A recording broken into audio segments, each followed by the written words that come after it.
అన్నాడు. డూప్లికసీ, వేషధారణ, మోసం చేయడం, అబద్ధంలో బతకడం మనకు అలవాటైపోయింది.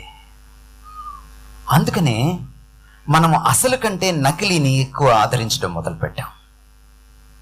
చూడండి, ప్రపంచంలో బహుశా డూప్లికేట్స్ భారతీయులు వాడినంత ఎవరు వాడరు.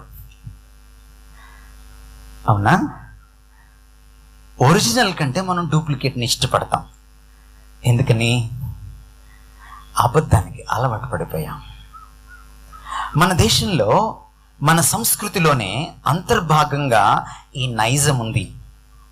ఏమిటంటే 1000 అబద్ధాలాడి ఓ పెళ్లి చేయొచ్చు, ఆ తర్వాత కొంప కూలినా నాకు సంబంధం లేదు. అబద్ధాలాడి